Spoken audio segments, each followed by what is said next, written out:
Buenos días, gracias a todos por haber correspondido a la convocatoria que hace Espacios Abiertos, pero sobre todo que hace PR 101 para esta presentación que estamos haciendo en el día de hoy.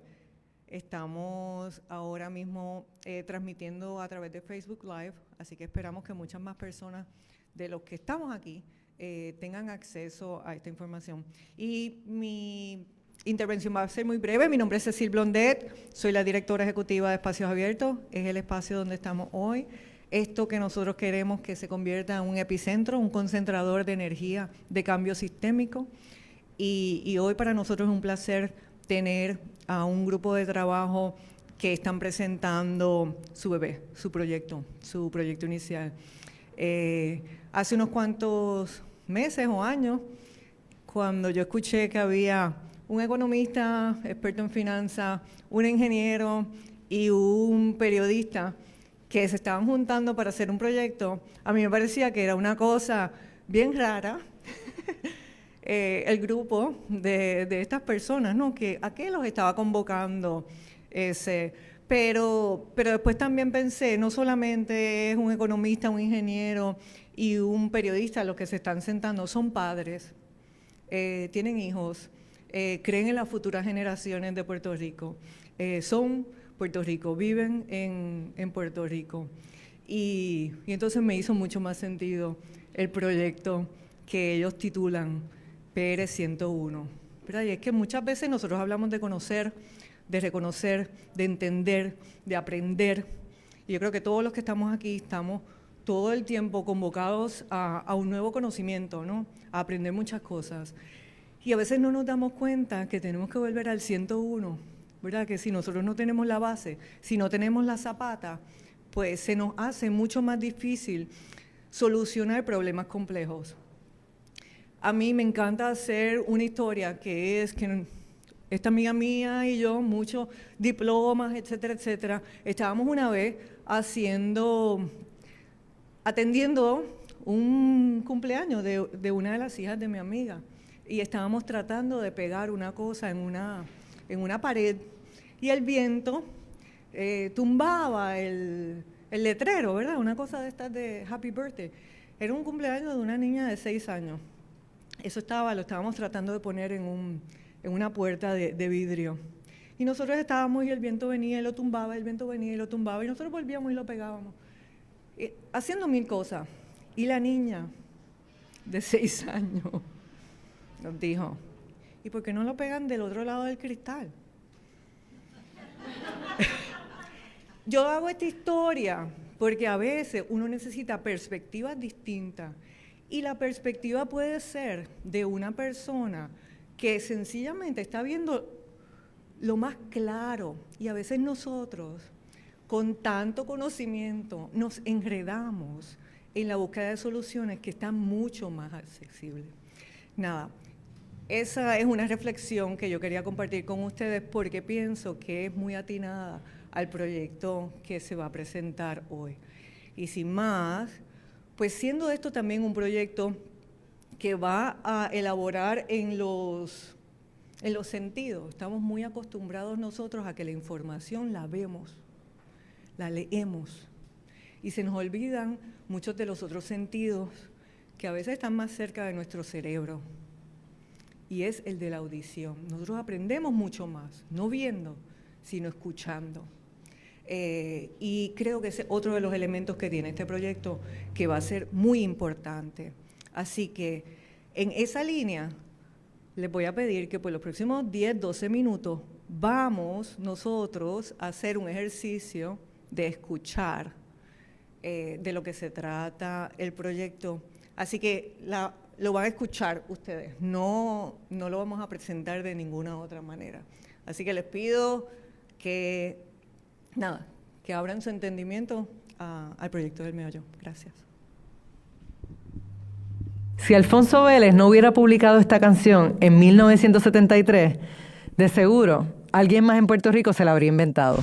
Yo tenía una luz que a mí me alumbraba, yo tenía una luz que a mí me alumbraba, y venía la brisa, ¡guap!, me la apagaba, y venía la brisa, ¡guap!, me la Si eres de Puerto Rico, seguro la reconoces, pero quizás no sabes el título. Se llama El Fuá y captura, con una mirada jocosa y muy criolla, la relación de este pueblo con eso que llamamos simplemente la luz. Uno escucha ese coro y conociendo la historia de los campos de Puerto Rico, donde la gente se alumbraba en las noches con una modesta lámpara de mesa, con una mecha alimentada por queroseno y un tubo de cristal que resguarda la llama, o sea, con un quinqué. Es fácil imaginar a una familia boricua bregando con una brisa inesperada que de repente le apaga la luz. Cuando uno evoca esa imagen, parece increíble que la canción sea de 1973, porque lo que cuenta sobre la luz parece una estampa de un mundo mucho más antiguo. Esa canción nació en un barrio de mi pueblo, Miraflores, en una promesa de Reyes. Esa es la voz del mismísimo Mr. Fuá, Alfonso Vélez, también conocido como el Jibarito de Añasco.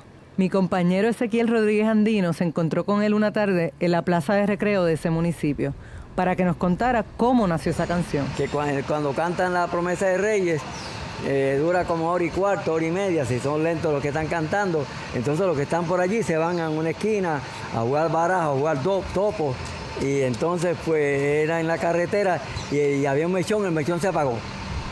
Quizás tú sabes que es un mechón, pero yo no. Así que, ¿quién mejor que el mismo Alfonso para que lo explique? Un mechón es un pote o una botella que la llenan de gas, le ponen un tapón de papel, lo prenden porque se moja con gas y cuando se va bajando la luz, pues viran el pote de la botella para que el mechón se moje otra vez, la mecha esa, el papel, y vuelve de luz. En otras palabras, el mechón es un quinqué improvisado. Así que mi instinto no estaba muy lejos de la verdad. Alfonso explica que después de ver el mechón apagarse, la imagen se le quedó en la cabeza. Y entonces cuando se termina la promesa, pues regresamos a cantarle a los reyes. Y de ahí pues yo canté, yo tenía una luz que a mí me alumbraba, y venía la brisa y fue y me la apagaba. Que fue el mechón que se apagó en la jugada de baraja. Alfonso no se esperaba que esa canción, que él tituló La Luz, fuera a pegar de la manera que pegó, al punto de que empezaron a llamarlo Mr. Fuá, y eventualmente, por esa misma fama, la gente le cambió el título a la canción, y hoy se conoce como El Fuá. La gente de ahí para acá no me hablaba más que del Fuá, de la luz. Y ahora mismo, parqueado por ahí en una esquinita, dos muchachitos me gritaron ¡Fuá, Fuá! Y justo cuando Alfonso decía eso, una persona que caminaba a lo lejos lo reconoció, lo saludó efusivamente. Buenos días, buenos días. Y empezó a cantar a toda boca en medio de la plaza. Yo tenía una luz que a mí me alumbraba.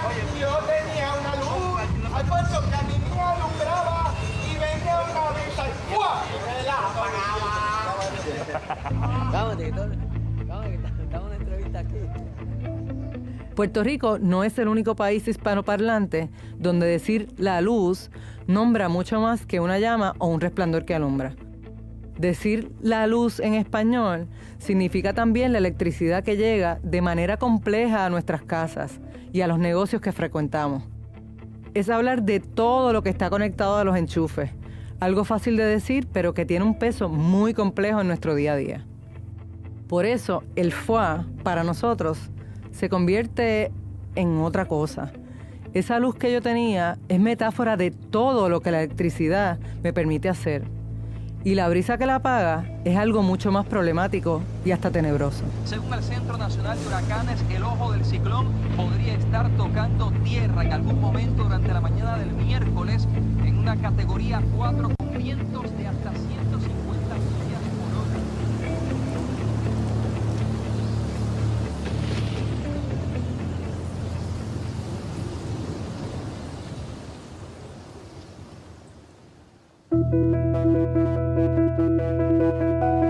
Soy Laura Noemí Pérez y escuchas el primer episodio del Meollo, una propuesta de periodismo explicativo para Puerto Rico.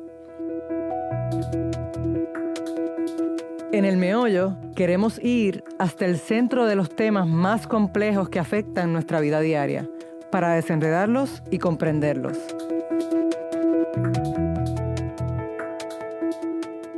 En esta primera temporada queremos entender el pasado, el presente y el futuro de nuestro tan crucial como problemático sistema de energía eléctrica. En los últimos 100 años, la luz ha significado muchas cosas en Puerto Rico. Alumbrar la llegada de una emisaria de la realeza, hacer realidad el sueño de una ciudad viva y nocturna, o impulsar las industrias que dependían de su existencia y ayudaron a crear la llamada clase media.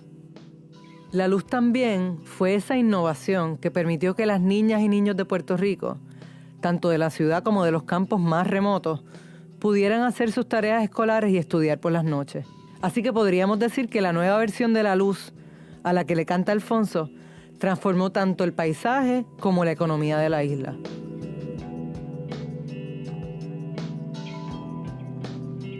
En nuestras vidas, como en el FUA, la luz es la protagonista.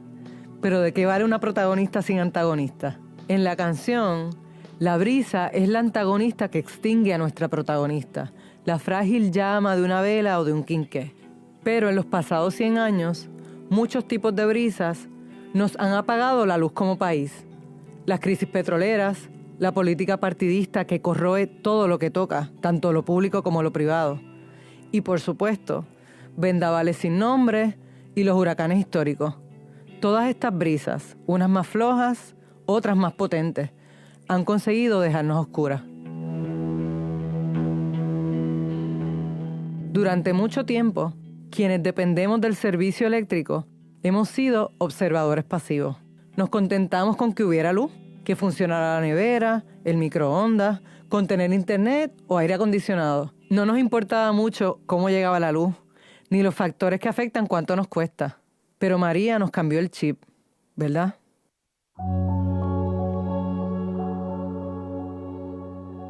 En septiembre de 2017, cuando la luz ya era mucho más que bombillas, Puerto Rico se quedó a oscuras.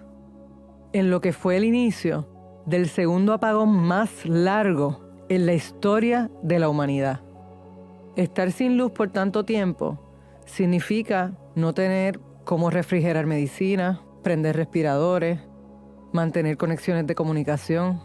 A veces, en esas semanas y meses interminables, nos sorprendíamos tarareando el FUA, pero la sensación ya no era tan jocosa, más bien tétrica. Yo tenía una luz que a mí me alumbraba y vino la brisa, ¿y a cuántos mató? Cuando supe que mi colega Ezequiel iba a encontrarse con Alfonso en la Plaza de Añasco, le pedí que le preguntara cuánto tiempo había estado sin luz durante el huracán María. 78 días. 78 días. Sin luz total. Desde ese apagón histórico, decenas de miles de puertorriqueños han hecho lo que sea para asegurarse la luz. Y dada la evolución de las tecnologías, una solución que por años pareció un sueño de ciencia ficción se va convirtiendo en realidad: instalar un sistema de generación solar para electrificar la casa. Mis vecinos están cansados de que se le vaya la luz todo el tiempo. ¿Estás ready para la temporada? No gastes energía de más con los mejores sistemas de placas solares y baterías. Los que no lo tienen esperan ansiosos por la oportunidad de tenerlo.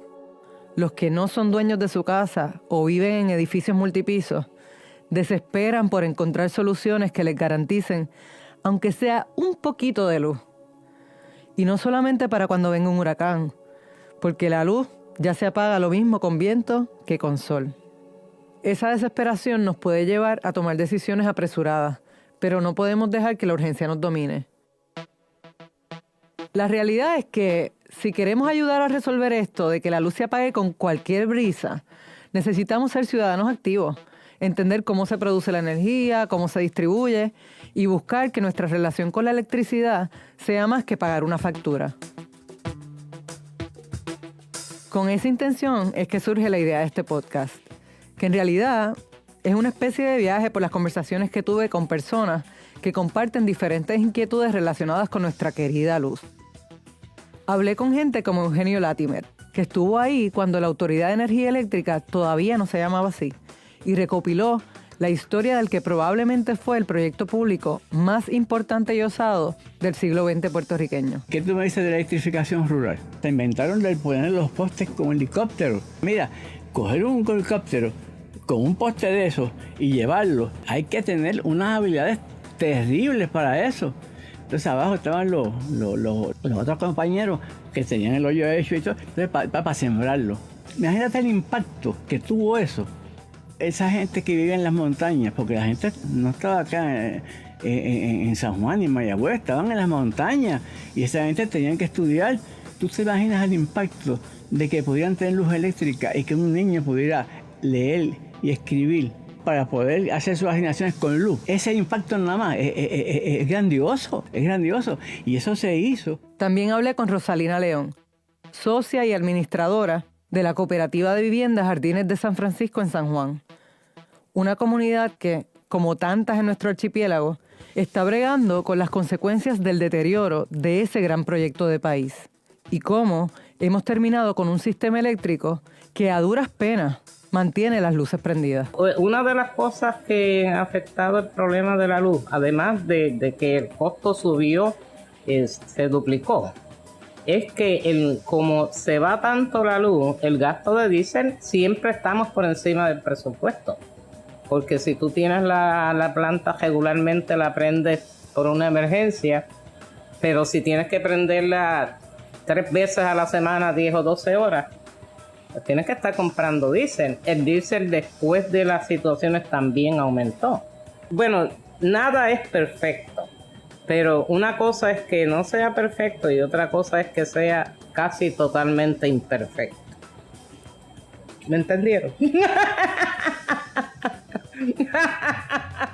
De seguro, entiendes clarito a Rosalina. Muy probablemente has padecido esa total imperfección en carne propia en cualquier rincón del archipiélago. El frágil y carísimo servicio de electricidad es, para Puerto Rico, un problema de país.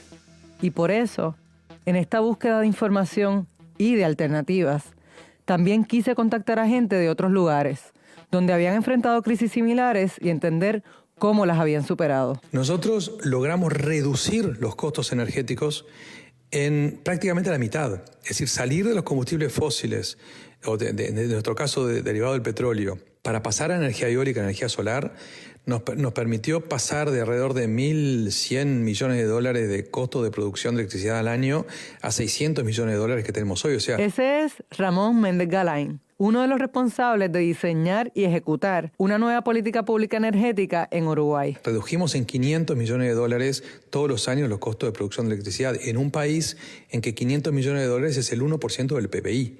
O sea, es un impacto en la economía muy importante que, bueno, fue fruto, en definitiva, de lo que decíamos. O sea, hoy en día las energías renovables son más baratas y hay evidencia en todo el mundo. Esa conversación con Ramón, al igual que las que mantuve con representantes de las comunidades aquí en Puerto Rico, me dejaron con la esperanza de que pueda haber luz al final del túnel. Y por eso te invito a que me acompañes por los próximos 4 episodios para que juntos vayamos aprendiendo sobre estos temas. Y ojalá sentirnos listos para ser parte de la conversación y de las decisiones sobre el futuro energético de nuestras islas.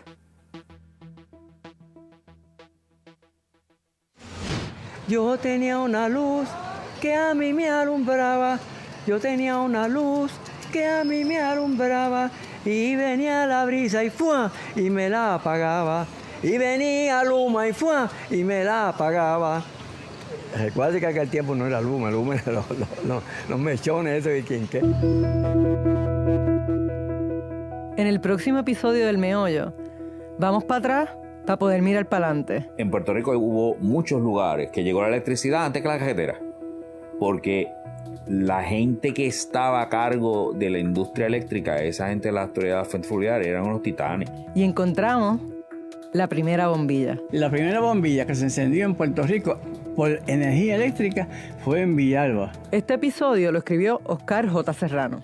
Fue editado por Ezequiel Rodríguez Andino y por mí, Laura Noemí Pérez. El diseño de sonido y la producción son de Ezequiel Rodríguez Andino. El diseño de marca y el arte gráfico que acompaña a los episodios son de Alberto de la Cruz. Esta primera temporada del Meollo fue posible gracias a la subvención de la Fundación Puertorriqueña de las Humanidades, el National Endowment for the Humanities y el Environmental Defense Fund. Contamos con la asesoría de Agustín Irizarry Rivera y Carlos A. Muñiz Osorio. Agradecimientos especiales para José Ibáñez de Monopolio Record, Sonia Canetti Mirabal y Dalila Rodríguez Saavedra de Humanidades Puerto Rico, Dan Whittle y Braulio Quintero del Environmental Defense Fund, María Colón Cruz y los estudiantes de comunicación de la Universidad del Sagrado Corazón, y a Espacios Abiertos.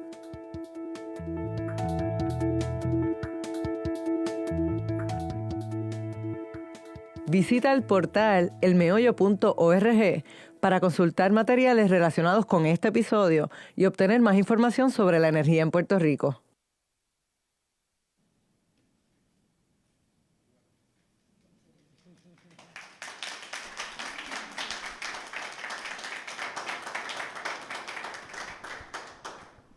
Gracias. Buenos días otra vez a todos. Soy Oscar Serrano, cofundador de PR101 y coproductor de esta primera temporada del Meollo. Gracias a todos por estar aquí. No se nos ocurría mejor forma de presentarlo que simplemente escucharán el primer episodio. Escucharlo lo dice todo mejor de lo que podríamos nosotros estar aquí horas y horas tratando de explicar qué era lo que queríamos hacer, ¿no? Así que por eso decidimos iniciar esta presentación escuchando el primer episodio de 4 más, como escucharon. Yo quiero, antes de mencionar el panel, quiero agradecer a Cecil, nuestra anfitriona hoy en Espacio Abierto. Muchas gracias siempre. Espacios Abiertos, tengo una conexión especial con Espacios Abiertos, porque junto con el Centro de Nueva Economía, cuando estaba en el Centro de Periodismo, formamos parte del grupo que creó Espacios Abiertos. Así que, way back. Gracias, Cecil, otra vez. Qué bueno verlo desarrollado de esta manera. Otro hijo desarrollado. También quiero mencionar a algunas personas que tenemos acá, hablando del Centro para la Nueva Economía. Mike, muchas gracias por estar por acá, del Centro para la Nueva Economía. Allá, voy a ir un poquito en orden. Allá está el héroe realmente de esta temporada, mi coproductor Ezequiel Rodríguez Andino.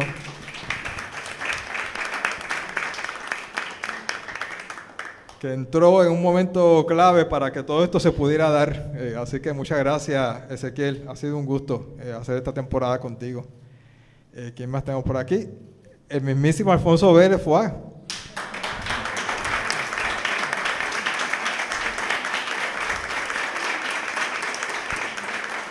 Muchas gracias, don Alfonso, por todo lo que ha contribuido a nuestra cultura. No solamente nos dio el pie forzado, ¿verdad?, su canción para este episodio, pero usted es Mr. Navidades. Todas las canciones de Navidad son de Alfonso Vélez Fuá. Así que muchas gracias por venir hasta acá de Añasco para la presentación. Muchas gracias. Por acá William, el cofundador de PR101 también. William Lockwood. Gracias. Dalila y la doctora Canetti, de la Fundación Puertorriqueña para las Humanidades. Y allá atrás, el doctor Muñiz Osorio, que fue parte del equipo también de la primera temporada. Muchas gracias. Y también, obviamente, a todas las personas que nos están viendo por streaming y que puedan ver este video después en su vida eterna digital.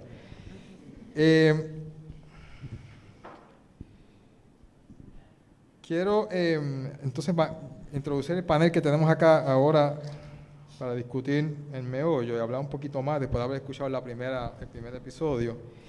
Nos acompaña Ingrid Vila Biaggi, que es cofundadora de PR101, ingeniera ambiental, exsecretaria de la Gobernación y presidente de Cambio, una organización sin fines de lucro dedicada a la promoción de políticas y acciones sostenibles. Bienvenida.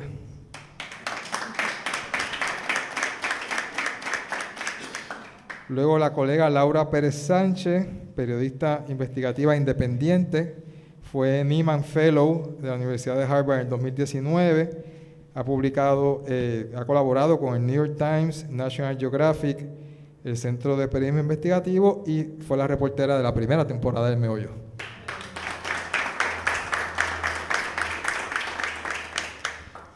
Y la licenciada Ruth Santiago Quiñones es abogada especializada en regulación de ambiente y energía, miembro del Comité Asesor de Justicia Ambiental de Casablanca, profesora y litigante recurrente en el negociado de energía en representación de comunidades.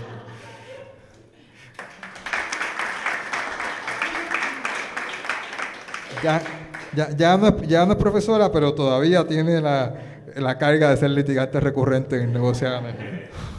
Que eso sonaba como una condena, eso, como algo que tiene que... Bueno, yo sé que lo hace con mucho gusto y con mucha destreza. Vamos a tener una conversación. Tengo algunas preguntas que quiero hacerle, pero por supuesto nos interrumpimos tan pronto ustedes, en cualquier momento que ustedes quieran. Yo tengo esencialmente dos propósitos tenemos hoy con esta parte de la presentación. Ya ustedes escucharon el primer episodio, pero todavía queremos hablar un poquito más sobre qué proponemos cuando hablamos de periodismo explicativo y por qué entendimos que era pues tan crucial escoger este tema, ¿no? De la energía eléctrica como el primer tema. Obviamente eso parecerá como lo más obvio, pero ya veremos, hablaremos un poco de eso. Ese es el tema, va a ser el tema de las elecciones incluso, pero vamos a hablar un poquito más en detalle. Laura, yo quisiera quizás comenzar contigo. Tan pronto le... Soy zurda y de este lado uno. Ahí está. Ahí. Ok. Laura, ¿qué entendemos cuando en periodismo hablamos de periodismo explicativo? Sí, es un concepto que como el periodismo investigativo podría ser redundante, ¿verdad? Porque uno puede pensar que el periodismo investiga y explica, pero es como para enfatizar. En el periodismo, los periodistas que se forman en periodismo, no como yo, que no estudio periodismo, aprendemos que en las historias de periodismo contestamos las 5 W, ¿verdad? Que son, utilizando las W, vienen del inglés, que son what, who, when, where, why. Y el periodismo explicativo, si yo fuera a definirlo, yo creo que es que hace hincapié en el por qué, que yo creo que es algo que en la inmediatez del diarismo, que es lo que hacemos los periodistas cuando pues vamos de un evento a otro, tal vez no incidimos tanto y que es tan importante. Yo creo que con el meollo va a quedar bastante claro cuando lo escuchen, que sí, como dijiste, es evidente que el tema de la energía es importante, pero hay mucho de lo que nos estamos peleando en la conversación y hay algo de eso que es la historia, ¿verdad? El pasado, cómo llegamos hasta aquí, pero también entender los procesos, la complejidad, ¿verdad? De un tema. Especialmente el periodismo explicativo se propone para temas complejos, como decimos en el podcast, y es una definición bastante común, que busca, pues en este caso, pues un tema bien complejo que nos afecta a todos y que bueno, pues vamos a ir a fondo y a explicarlo. No necesariamente es un periodismo que revela algo nuevo, que es esa parte del periodismo investigativo, el periodismo habitual que conocemos, que es lo que buscamos, ¿verdad? Que queremos revelar cosas que no se conocen, sino más bien entenderlas, explicarlas y, como dice la palabra, ¿verdad? Explicativo, explicarlas. Y se hace, pero poco. Es un periodismo que tiende a tomar más tiempo porque pues requiere conocer, ¿verdad? Ir en profundidad con el tema, entenderlo para poder explicarlo. Y pues, por ejemplo, los periódicos, de vez en cuando uno puede ver un reportaje que te están contando, parece un cuento de por qué estamos aquí. Y eso es una versión de periodismo investigativo. Yo creo que el podcast es un gran formato para el periodismo explicativo porque te lleva en el viaje. Y como decía Cecilia ahorita, la parte sensorial y la parte de la audición está tan conectada con las emociones que yo creo que sirve para que, quiero pensar que sí, ustedes ya dirán, sirve para que el oyente esté dispuesto a irse en el viaje de conocer. Sí. En el periodismo pues hay varios tipos, ¿no? Y varios géneros, y a veces se habla de ellos aparte, y a veces en una misma historia se practican varios de ellos. En un mismo medio se pueden practicar varios de ellos, y obviamente en Puerto Rico, tanto en periódicos como en radio, como en televisión e internet, han ocurrido artículos, historias, se han tratado algunos temas desde el punto de vista explicativo. Nuestra propuesta entendemos que es la primera que lo hace formalmente, es decir, que lo hace como propósito principal. El propósito principal de este proyecto va a ser estricta y exclusivamente dedicarse a ese tipo de periodismo que es explicar. Y eso también quiero decirlo porque tampoco queremos decir que estamos haciendo algo que estrictamente nunca se ha hecho. Se puede hacer, se ha hecho, pero no se ha hecho de una manera dedicada como pretendemos hacerlo en el meollo. Algunos ejemplos de fuera de Puerto Rico seríamos nosotros, pero fuera de Puerto Rico algunos ejemplos de periodismo explicativo que las personas puedan tener de referencia. Yo creo que... ¿Puede ser? ¿Cómo? Vox. Puede ser. Tú diste uno que yo creo que ya está más... No voy a decir eso. Por ejemplo, tú al principio cuando empezamos a hablar del proyecto y tú me lo planteaste, mencionaste Planet Money, yo creo que es un gran ejemplo. Lo que pasa es que es bien particular, es un podcast, sale de un programa de NPR, de la radio pública de Estados Unidos, y pues van temas económicos que pueden ser súper áridos y que no entendemos nada, y ellos se van ahí en el deep dive, como dicen los gringos. Y yo creo que ese es un buen ejemplo. Pero la verdad es que lo que tú dices, hay pocos ejemplos, o por lo menos a mí me viene a la mente, o pocos medios que se dediquen específicamente al periodismo explicativo. Es más bien periodistas que lo practican con más frecuencia, por lo menos esa es mi experiencia, y proyectos específicos, pero no el medio en sí, que es lo que tú propones con el meollo. Entonces, Ingrid, nos juntamos en PR 101, William, Ingrid, yo pensamos que esta puede ser una buena opción para dedicarle tiempo y esfuerzo a esto. De hecho, hablando de dedicarle tiempo y esfuerzo, en los agradecimientos olvidé incluir a mi esposa y a mi hija, que se sufren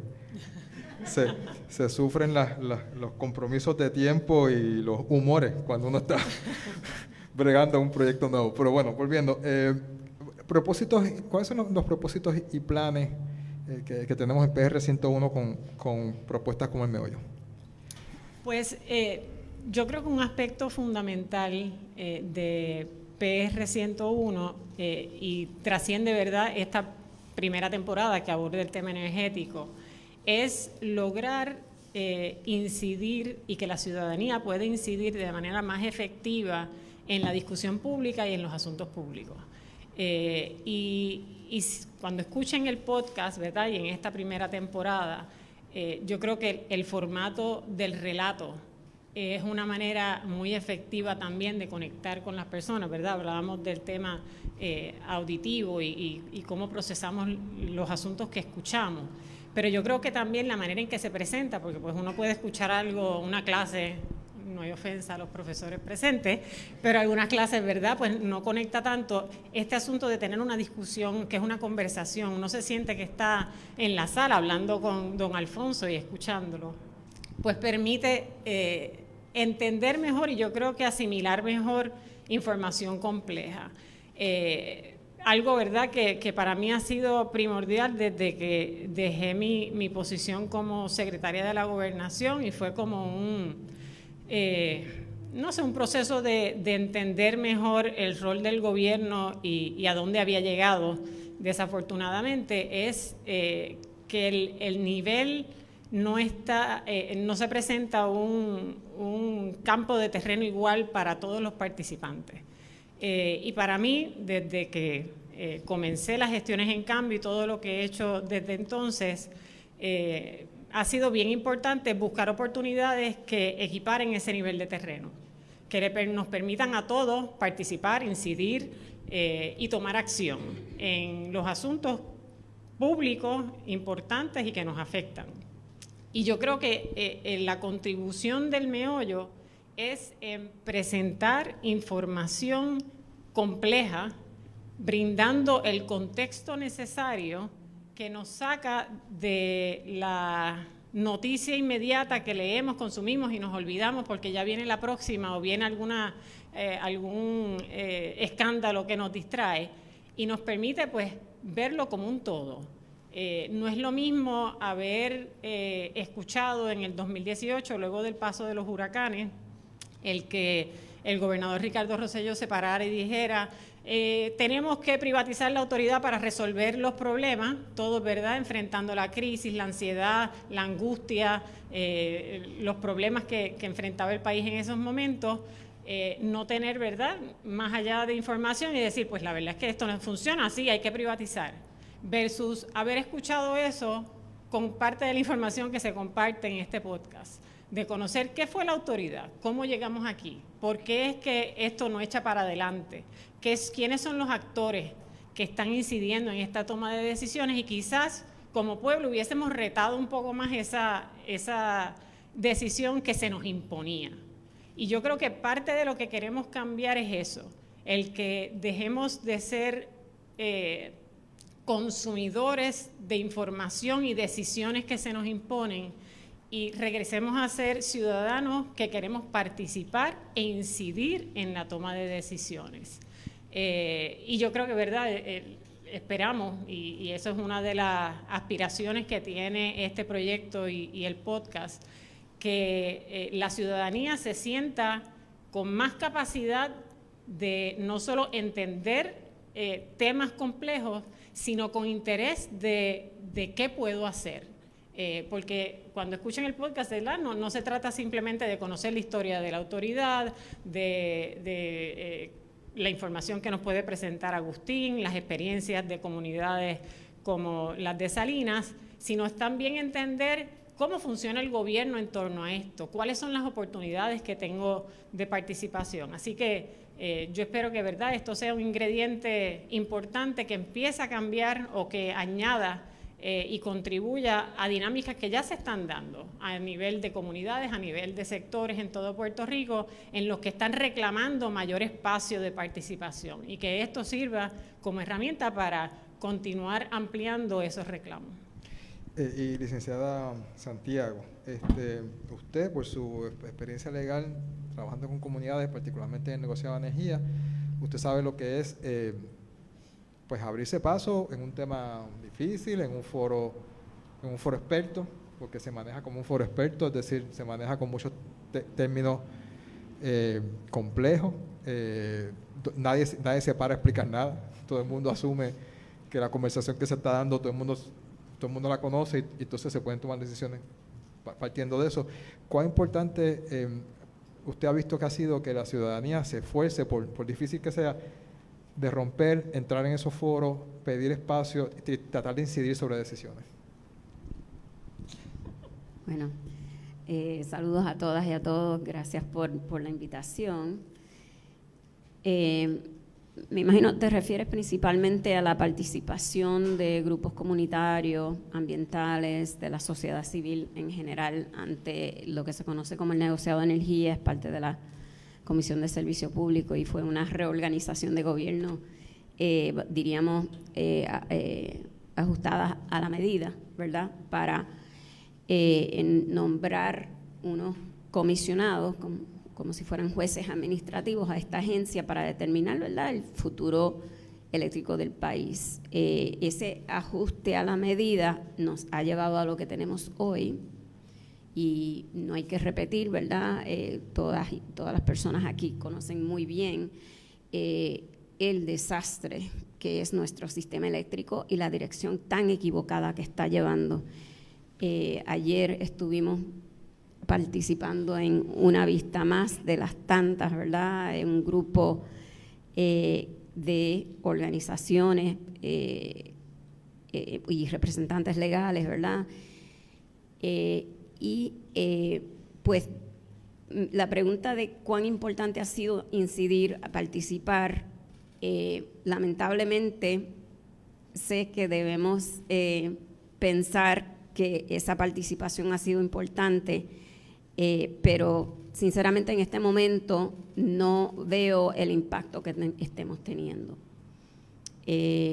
Para dar un ejemplo, a principios de este año, el negociado de energía aprobó pagarle más de 200 millones adicionales a la corporación AES, lo que conocemos como la Carbonera en Guayama, pagarle por encima para que continuara operando. No concibe esa institución una alternativa rápida a a la generación de energía y a suplir ese servicio público esencial de otra manera, lamentablemente. Así que súper frustrante. Claro, no podemos dejar de utilizar, ¿verdad?, las herramientas disponibles, pero entiendo que estos procesos, tanto administrativos, en los tribunales, muchas veces más que nada son algo que tiene mucho que ver con espacios abiertos, ¿verdad?, y el mismo oficio del periodismo, es lograr acceso a información y abrir espacios en foros como ese, pero también más allá, ¿verdad?, participación pública. Sabemos que realmente el cambio, especialmente en la coyuntura y la situación que tenemos, ¿verdad?, como mencioné, la forma en que se creó esta nueva comisión, que antes era nuevo negociado, que antes era una comisión, pues realmente impide que haya una representación diversa en la toma de decisiones con relación al sistema eléctrico, ¿verdad? El negociado está implementando una línea para el desarrollo del sistema eléctrico que responde a unas políticas de privatización, de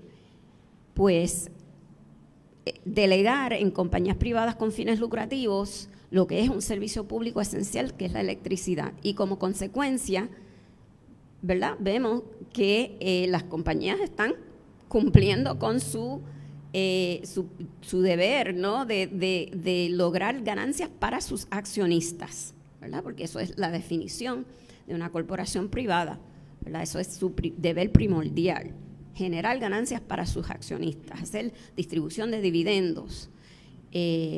Así que, y eso es muy distinto y no se alinea con el interés público en Puerto Rico. Pero creo que quizás me adelanto un poco, pero para ¿verdad?, llegar a lo que entiendo es el meollo del asunto, y es que ¿qué podemos hacer? ¿Cómo podemos hacer algo distinto a lo que tenemos y hacia dónde nos encaminamos? Porque ahora mismo tenemos, entiendo yo, en Puerto Rico, un sistema eléctrico, un servicio eléctrico separado y desigual.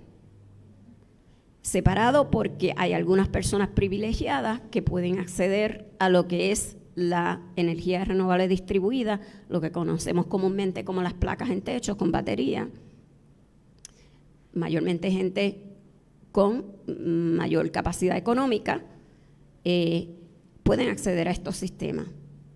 La mayoría de la gente no puede, el 92, 3, 4% no puede, ni con los pequeños programas que han impulsado algunas agencias de gobierno, que se anuncian mucho, pero son minúsculos comparados con las cantidades de dinero que le están aportando las agencias de gobierno de Puerto Rico y federales a reconstruir el mismo sistema centralizado, más que ¿verdad?, si es renovable o no es renovable. El problema grande nuestro es que son sistemas centralizados que dependen de líneas de transmisión, que son vulnerables, que las van a tumbar de nuevo el próximo huracán o el que venga después. Y entonces, ¿verdad?, vemos constantemente cómo nos quedamos sin energía eléctrica, el servicio eléctrico. Y entiendo que el meollo es que tenemos los recursos, está todo lo necesario para hacer algo completamente distinto, que sí sirva al interés público, que sí le haga justicia a la gente y que le brinde seguridad energética, que es utilizar esa cantidad histórica de fondos de recuperación de desastres y de mitigación, 19.2 mil millones de dólares que están asignados para el sistema eléctrico de Puerto Rico para adelantar un sistema descentralizado, un sistema más democrático, un sistema donde la gente, las comunidades puedan tener acceso universal a la seguridad energética en el siglo XXI, ¿verdad?, que sabemos que se puede hacer, y que no se limite a esa pequeña porción de la población que tiene el poder económico para tener ¿verdad? Una deuda de 30, 40, 50 mil dólares para poner placas en sus techos. Hay recursos para hacer ese tipo de justicia energética para todas y todos. Laura, yo creo que el comentario de la licenciada ahora nos lleva a una discusión que hubo en la planificación de la primera temporada, de cómo acercarnos al tema, qué tener en cuenta. Y entonces quiero que entonces tú nos lleves un poco al backstage de cómo hicimos la primera temporada, desde que empezamos a conceptualizar pues hasta el último. Cuéntalo, el backstage. A ver, que me acuerdo que ya mi memoria falla, pero sí, bueno, pues Oscar se me acercó, me preguntó si podía colaborar y empezamos a pensar en el tema. Él ya sabía que este era el tema con el que querían arrancar y yo pensaba, como todos aquí, que es muy atinada la selección. Y entonces, puedo recordar que una de las inquietudes iniciales que yo compartí con Oscar y con Ezequiel es que pensaba que teníamos que ponernos a mirar sectores del país a los que esas soluciones que creemos que existen, que son soluciones privadas e individuales, no les sirven. Porque de repente hay una narrativa en Puerto Rico de que estamos resolviendo, de que estamos haciendo una revolución energética porque todo el mundo tiene placas solares en sus techos. Y es verdad que impresiona llegar a Puerto Rico en un avión, uno mira y uno se da cuenta que aquí ha cambiado el paisaje. Pero por experiencia personal y porque vivo en esta isla, sé que eso es una ínfima parte que no le resuelve el problema a la gente. Entonces decidimos, vamos a buscar esas comunidades, hablar con la gente a la que estas soluciones que se están vendiendo como que son la panacea, no les significa nada. ¿Y quiénes son esos? Yo tengo una obsesión bastante importante con el tema de la gente que vive en edificios de multipisos, ¿verdad? Sean privados, sean públicos, porque son gente que se está quedando atrás. Y también pues la gente que no puede pagarlo. Y mientras estábamos empezando a hacer el esquemático de la temporada, la comunidad del Coquí convoca una manifestación para protestar por las fincas solares que los están rodeando y que ellos denuncian que les está provocando inundaciones alrededor de su comunidad en Salinas. Y ahí fue como, ok, esto hay que hablarlo porque decimos placas solares y parece que es algo positivo siempre. Y hay matices. Y un proyecto como este permite indagar sobre los matices de estas tecnologías y de estas soluciones. Así que eso fue más o menos la idea inicial y entonces decidimos, queremos hablar con expertos, pero queremos hablar con comunidades porque son expertas también en cómo manejarse las necesidades que nos provoca la crisis energética.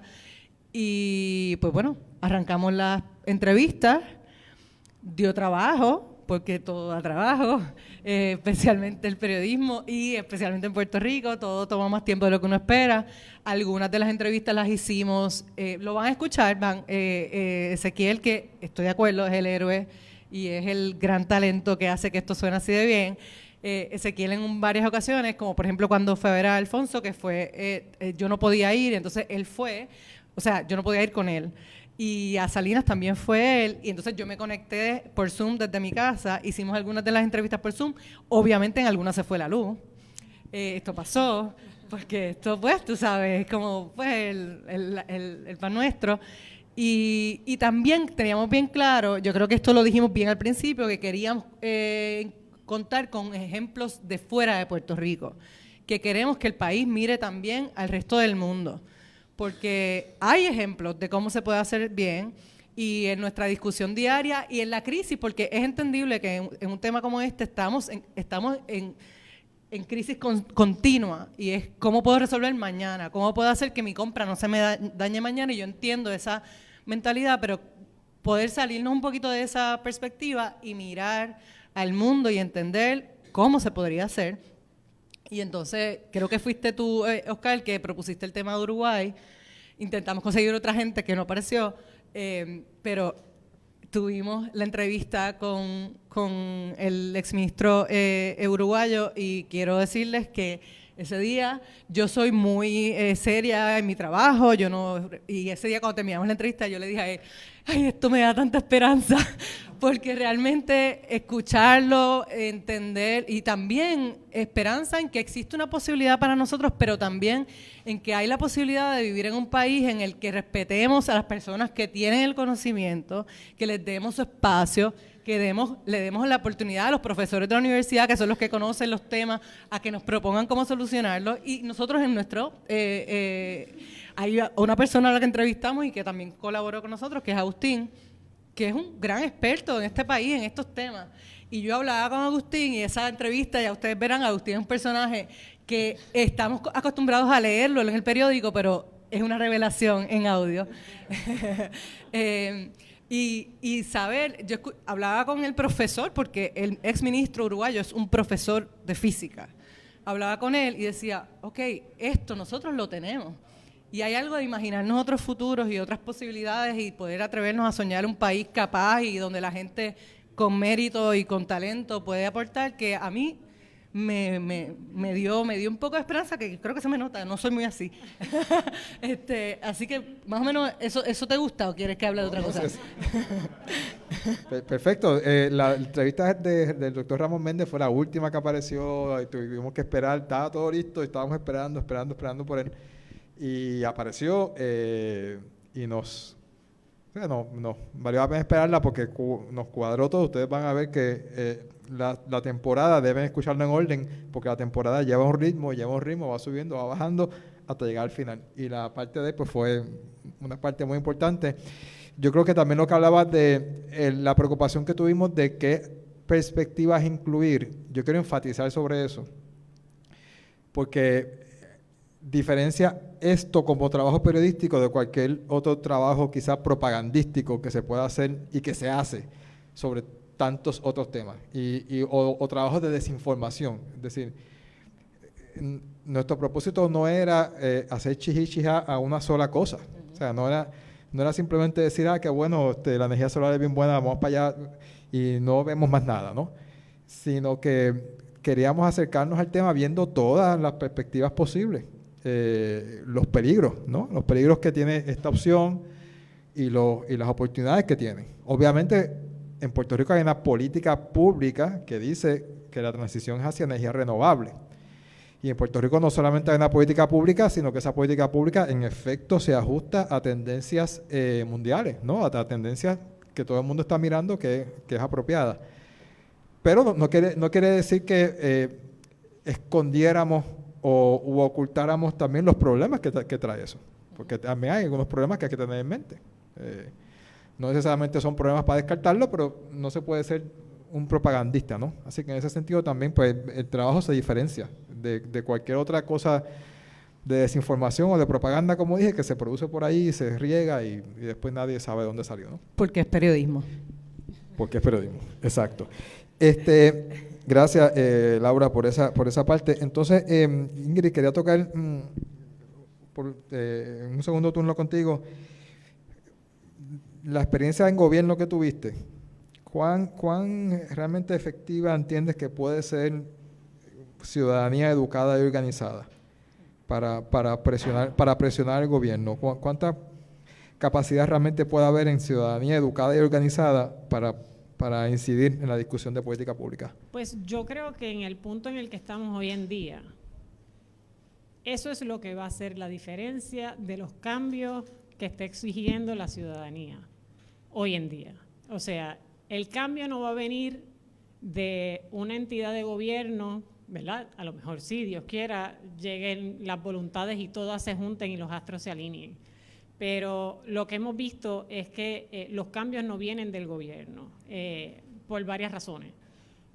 En parte por falta de capacidad, porque hemos visto obviamente una erosión en lo que es la gestión pública, y eso podría ser, supongo, un podcast casi separado de lo que ha sucedido con la crisis fiscal, con la demonización del servicio público, de los trabajadores, del empleado público, y las consecuencias que eso ha traído, la terciarización de lo que debe ser trabajo ministerial del gobierno, en el que entonces todo se contrata a consultores que entran y salen y se pierde, ¿verdad?, la capacidad de mantener conocimiento institucional. Y por otro lado, pues todos los intereses que desafortunadamente pues se insertan en la toma de decisiones con perspectivas muy particulares y dedicadas en la mayoría de los casos a ganancias corporativas y llenar bolsillos de unos u otros. Así que para mí, de mi experiencia y lo que vi en el gobierno, o sea, y lo que viví allí, es que es fundamental tener una ciudadanía capaz que exija, una ciudadanía que sea la que mueva la discusión pública, la que exija cuáles deben ser esas políticas públicas y el norte de transformación en los temas fundamentales del país: energía, salud, educación. El continuar descansando en un gobierno que todo me lo va a resolver, que allá lo deciden, que entonces yo soy receptor de esas decisiones, eso puede haber sido solución en algún momento en nuestra historia, pero eso ya no funciona. Y no funciona por las razones que menciono, y no funciona por los retos que tenemos de frente también a nivel mundial. Y van desde el cambio climático, van en el caso de Puerto Rico a los cambios demográficos que estamos enfrentando, la limitación, ¿verdad?, de la capacidad del gobierno, la situación colonial. Todos esos aspectos inciden y aportan a que sea la ciudadanía capaz y la ciudadanía con deseo de que las cosas cambien, la que tenga verdaderamente el batón de mover la brújula de donde estamos. Así que, si bien es cierto, ¿verdad?, lo que mencionaba Ruth en torno al negociado de energía y las frustraciones que hemos compartido a través de los años, si el negociado de energía está donde está hoy, que hace vistas técnicas con participación pública, que se ve forzado a traducir documentos que solo se presentaban en inglés al español, que en ocasiones se ha forzado a hacer vistas públicas, inclusive llevándola a los pueblos del país, es por la insistencia de la ciudadanía, es por los reclamos que han llevado las comunidades, no es porque el negociado y los comisionados, de momento tenemos ahí unas lumbreras que se sintieron que esa era su responsabilidad y tienen muy claro el servicio público y el bien común. Esa no es la razón. Ellos están respondiendo a un reclamo y de igual manera hay que llevar ese reclamo a cada uno de los espacios públicos. Ahora mismo, mientras estamos aquí, se está llevando a cabo una vista pública del reglamento de sistemas de relleno sanitario en el Departamento de Recursos Naturales. Cualquiera de ustedes entre y trata de encontrar el borrador de ese reglamento.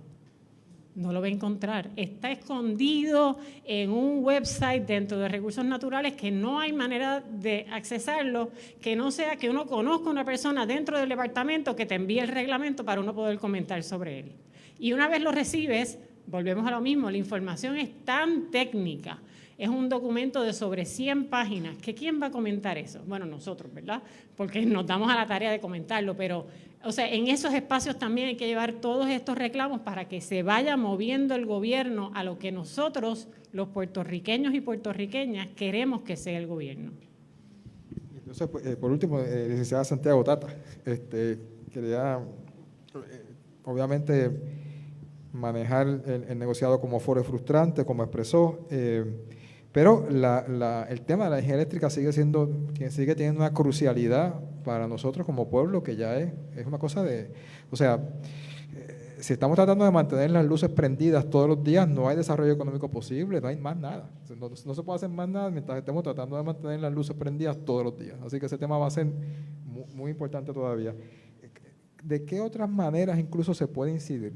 No solamente el negociado, pero ¿de qué otras maneras el público se puede organizar? ¿En qué otros foros puede expresarse sobre ese tema? Y además me gustaría que tocara un poco un evento que está ocurriendo ahora mismo. Ayer hubo una vista técnica, pero el 2 de octubre hay una vista pública sobre el plan de estabilización que pidió más recientemente el negociado. Así que si pudiera, para terminar, tocar esos puntos. Sí, bueno, mencioné que en gran medida estas comparecencias ante agencias como el negociado de energía La funcionalidad que ha tenido para grupos ha sido más bien acceso a la información, enterarnos por lo menos, ¿verdad?, de qué es lo que está pasando, aprender del tema, poder rebatir, ¿verdad?, muchas de las presunciones, ¿verdad?, que vemos, por ejemplo, que tenemos que tener grandes plantas de gas nuevas para poder suplir el suministro eléctrico del país. Completamente falso. Eso lo hemos podido comprobar, pues, a través de estas participaciones, ¿verdad? Y examinando los documentos y consultando con peritos y como Agustín, que es nuestro perito también. Así que sí, tiene su función, pero obviamente esa información a la cual se logra algún acceso sirve para mucho más allá, ¿verdad? Para que la ciudadanía, ¿verdad?, que especialmente los grupos que tienen la posibilidad, ¿verdad?, de participar ante las condiciones que mencionó Ingrid, que muchas veces ni siquiera en las páginas web están accesibles los documentos, pero los grupos que superan todas esas barreras a la participación pública, ¿verdad?, entonces a su vez pueden difundir, divulgar y lograr incidir, ¿verdad?, en la opinión pública. Así que realmente entiendo que esa es el área donde y el espacio donde más podemos ahora mismo, ¿verdad?, tener algo de esperanza. Como mencionó Laura, a través de ese acceso a la información, las comunidades del sureste, Salinas, Guayama especialmente, se percatan de que son el lugar de preferencia para los proyectos de placas solares a escala industrial en terrenos agrícolas ecológicos y áreas propensas a inundaciones. Esa información es lo que ayuda a, ¿verdad?, que la ciudadanía se movilice. Entiendo que, pues, ¿verdad?, vemos que a pesar de eso, de esas movilizaciones que se han dado, que las agencias continúan aprobando estos proyectos, ¿verdad?, aún con informes periciales de hidrólogos indicando, mira, eso, la construcción de eso, la remoción de la vegetación, la compactación del terreno, la construcción y la ubicación de esas placas de 249,000 módulos de placas en unas fincas va a desplazar gran cantidad de agua hacia las comunidades que están cercanas, ¿verdad? Y crea innecesariamente, entendemos, ¿verdad?, el sacrificio a terrenos, sacrificio a la seguridad alimentaria, sacrificio a la ecología, sistemas ecológicos y sacrificio de posiblemente seguridad humana, ¿verdad? Y que muchas veces, al igual que nos pasó con la Carbonera, no van a escuchar hasta que vean, ¿verdad? Y aún así, muchas veces no escuchan, ¿verdad? Pero sí, esta información y estos procesos, el potencial que tienen realmente es para lograr esa información y con eso la participación, incidir en la opinión pública. Estamos viendo un poco que a pesar de que se están aprobando los proyectos, ¿verdad?, especialmente en el sureste, utilizando los mejores terrenos agrícolas de Puerto Rico, creando toda esta devastación, eliminando vegetación en tiempos de cambio climático, ¿verdad? A pesar de que se están aprobando, son menos y menos cada vez. Se suponía que fueran 6 grupos de proyectos que totalizaran 3.750 megavatios de energía. No han alcanzado nada de eso realmente. El primer tramo, como llaman, tiene alrededor de 800 megavatios y acaban de anunciar que el segundo tramo 60. Está bien atrasado, no parece que se estén dando las condiciones para que se llegue al extremo de utilizar la cantidad de terreno, sacrificar ecología, sacrificar comunidades.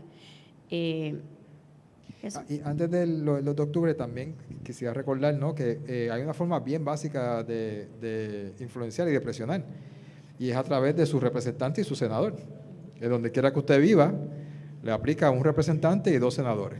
Así que, y Espacios Abiertos tiene una herramienta para conocer quiénes son las personas que lo representan, que la deben usar, esa herramienta que tiene Espacios Abiertos, para que usted se entere quién es su representante, quiénes son sus senadores, y porque por ahí está la política pública energética que se decide en la legislatura, y por ahí hay otras cosas más, ¿no? Sabemos que hay ahora intervención de Junta de Control Fiscal y otras entidades, pero la legislatura sigue teniendo una responsabilidad de responder a los constituyentes y muchas veces el público olvida ese primer paso de presión, que es ir a donde su representante, su senador, decir, yo vivo aquí en tu distrito y en tu distrito senatorial, así que respóndeme, ¿no? Y para cerrar, quería que nos hablaran un poco de lo que ocurre el 2 de octubre, del proceso el programa de estabilización. Sí, como ya ha pasado varias veces, ¿verdad?, que cuando se dan estos grandes desastres de Luma y genera, ¿verdad?, que no conocen el sistema, no tienen la empleomanía, no ponen los recursos y la consecuencia es que hay mucho apagón, más que anterior cuando estaba la Autoridad de Energía Eléctrica, comprobado por el negociado de energía, ¿verdad? Estamos en promedio, el año pasado, la métrica es de 1.443, me parece, minutos sin luz por abonado o cliente de servicio eléctrico. Anterior era algo menos. Así que ante esa última situación del 12 de junio, ¿verdad?, que la mayoría del país realmente estuvo en medio de este apagón por razones que no se explican, supuestamente pues vegetación creciendo en las líneas, etcétera, pues el negociado de energía abre una especie de investigación que se conoce como Plan Prioritario para la Estabilización del Sistema Eléctrico. Ayer tuvimos una vista técnica y todo lo que escuchamos fue vamos a abrir nuevas plantas o pedir nuevas plantas, fondos federales para nuevas plantas de gas o sistemas de lo que se conoce como almacenamiento de energía, baterías a nivel industrial cerca de esas nuevas plantas o cerca de las plantas existentes, todo bien centralizado, que no va a estabilizar nada. Y entonces es importante esa participación el 2 de octubre, en la vista, aunque es virtual, y en someter comentarios antes del 8 de octubre para que la gente haga saber, ¿no?, exprese que sabemos que eso no va a resolver el problema, ¿verdad?, que seguimos con la vulnerabilidad, la dependencia en unos cables de transmisión, inclusive hasta de distribución, de subestaciones que se inundan, etcétera, que hacen que el sistema sea poco resiliente y ofrezca poca probabilidad de un suministro continuo de servicio eléctrico y que hay alternativas, ¿verdad? Hay otras formas de hacer, ¿verdad?, de construir y de utilizar los recursos disponibles para que sí haya un acceso universal, ¿verdad?, una seguridad energética. El teléfono que provee el negociado de energía para esa participación en la vista es el 787-523-6262. Ese es el teléfono que ellos proveen para pedir información sobre la vista y la participación. Así que ojalá esto mueva a que algunas personas participen en ese proceso. Antes de terminar, quiero abrir al público si hay preguntas. Sé que Ezequiel quiere, vamos a empezar por Ezequiel y luego preguntas o comentarios del público por unos minutos antes de cerrar la transmisión. ¿Vienes acá? Ok. Bueno, buenos días. Sí. Yo no quería estar en la conversación porque pienso que todo el mundo que está aquí habla mejor que yo, pero cuando estaba hablando de los procesos ahorita, sí se me ocurrió algo cuando estaba hablando, Laura, que creo que fue importante en el proceso. Y lo quiero decir para atar con lo que se está hablando en general, que una cosa que fue bien importante cuando nos reunimos los tres por primera vez, como en persona, fue estar claras y claros de que somos periodistas, pero somos ciudadanos también. Parte de poder hacer y explicar las cosas bien es uno saber que uno no se las sabe todas y que nosotros, como ciudadanos y ciudadanas también, estábamos aprendiendo. Porque ¿cómo vas a explicar algo si en realidad no lo entiendes? Y eso fue bien importante en nuestras conversaciones, de crear ese lenguaje y mirar desde esa voz. Porque yo creo que un problema fundamental que tenemos nosotros, y no pasa en Puerto Rico nada más, es un problema mediático, es siempre hablar desde una prepotencia, de que si ya yo tengo esa plataforma, yo sé. Y la realidad del punto es, en un sistema tan complejo como el eléctrico, nosotros no sabemos lo que está pasando realmente, son muchos años. Y hubo muchas revelaciones que van a escuchar en el podcast, aunque estamos explicando, sí encontramos muchas cosas. No solamente mirando para atrás, sino hablando con la gente. Hablando con la gente de tú a tú. Oye, ¿tú pasaste este problema igual que yo? ¿Cuál fue tu solución? Ese proceso y ese lenguaje, esa visión, yo creo que es esencial y estuvo todo el tiempo en el proceso que hicimos. Y lo quiero atar ahí porque esa cuestión, lo mencionaste tú, se nos ha vendido que somos consumidores, pero somos ciudadanos también. Y yo creo que somos ciudadanos primero, ¿no? Y eso es algo que constantemente sale en las conversaciones. El ciudadano o la ciudadana con su problema. Y nosotros somos parte de eso también. No nos podemos desconectar, pun intended, de esa realidad. Y un poco quería atar esos cabos y el ir a Salinas, por ejemplo, el darse cuenta y tener esa apertura de que sí, tenemos esta idea que queremos explicar, pero la historia nos va a decir las cosas, ¿no? La gente nos va a decir las cosas. Nos llevó a la estructura que eventualmente tuvimos, ¿no? Que es como dejar esa estructura abierta, porque es complejo. No podemos tratar de meter la cosa en una cajita, ¿no? Es como, este tema no cabe en una cajita, aunque lo queremos explicar como si tuviera una cajita, ¿no? Eso es como, y quería añadir eso, ¿no?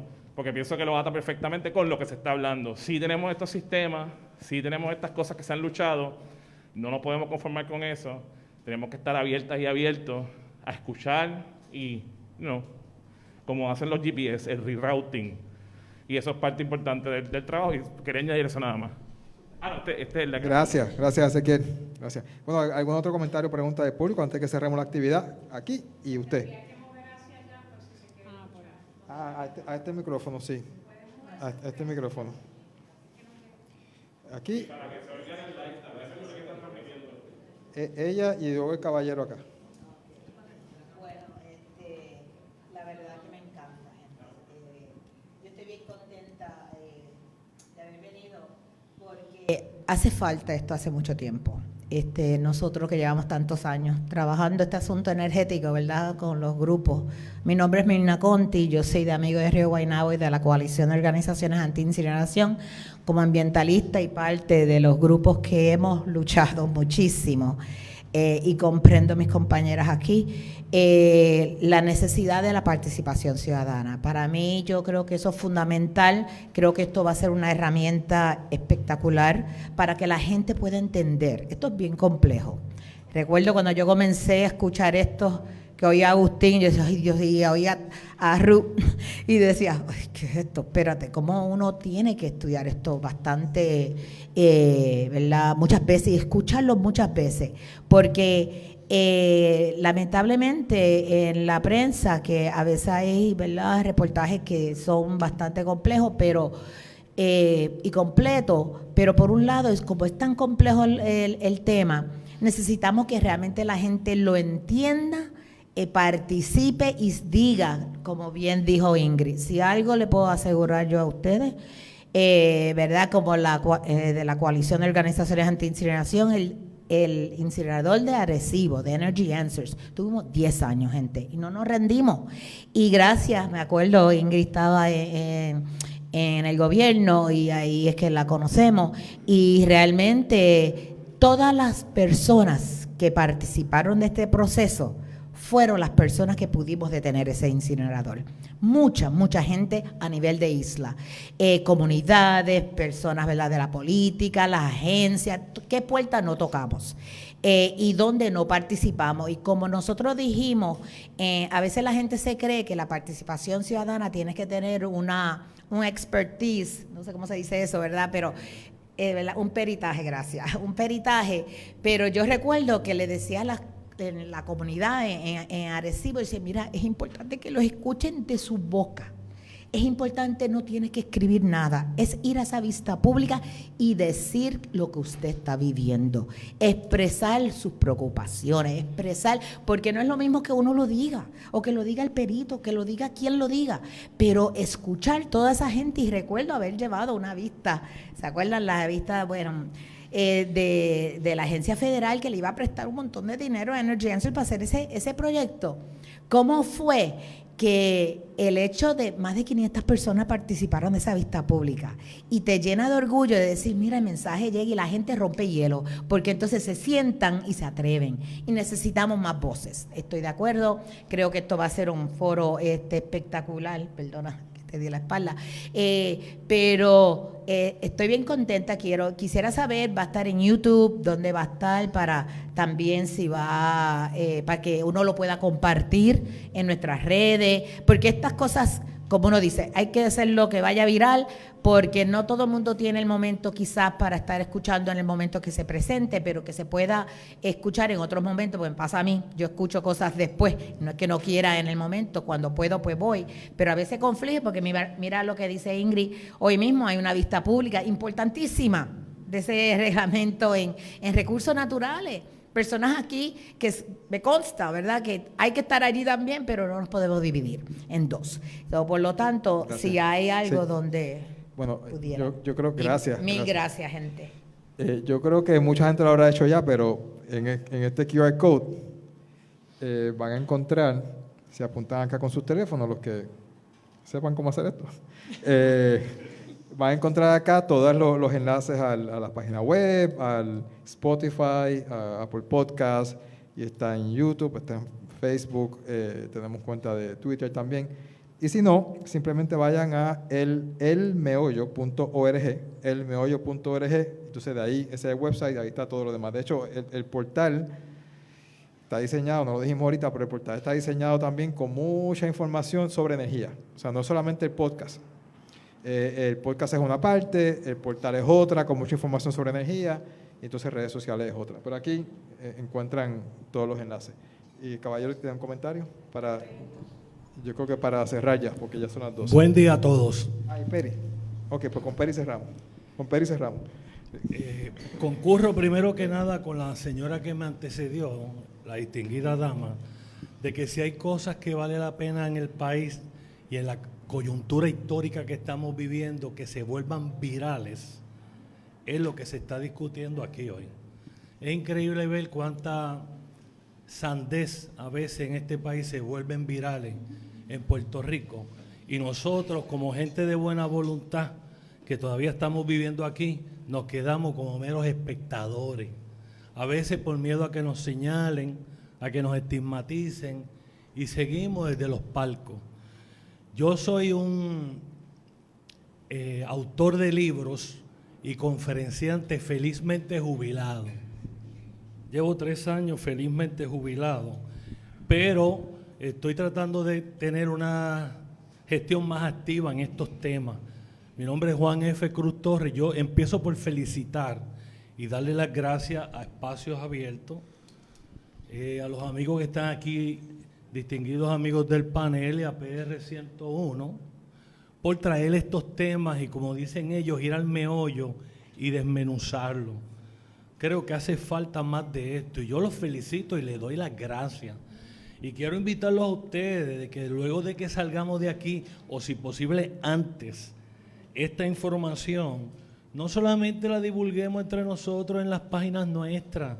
Mire, afortunadamente usted se coge Facebook y además de la página suya, usted le puede dar forward a 25 o 30 páginas de medios de comunicación masiva en y fuera de Puerto Rico. ¿Por qué no lo hacemos? Yo personalmente en ese aspecto soy bastante vocal y reconozco que a veces soy irreverente y soy hasta imprudente, pero prefiero pecar de eso a sencillamente quedarme de brazos cruzados. Y lo quiero resumir de esta manera. Hay un señor que se llamó Martin Luther King, que dijo: a veces lo único que hace falta para que el mal triunfe sobre el bien es que las personas de buena voluntad no hagamos nada por evitarlo. y otro señor que se llamó Desmond Tutu, Sudáfrica, estaba para el tiempo del apartheid, dijo: cuando ante una situación de injusticia asumes una posición neutral, te pones del lado del opresor. Así que aquellos que nos creemos que calladito me veo más bonito, entienda que está haciéndole el trabajo a las facciones políticas y mafiosas que purulan y están entronizadas en el gobierno y dentro de los partidos políticos. Y esa es la verdad, no nos llamemos engaño. Aquí hay una serie de facciones mafiosas entronizadas.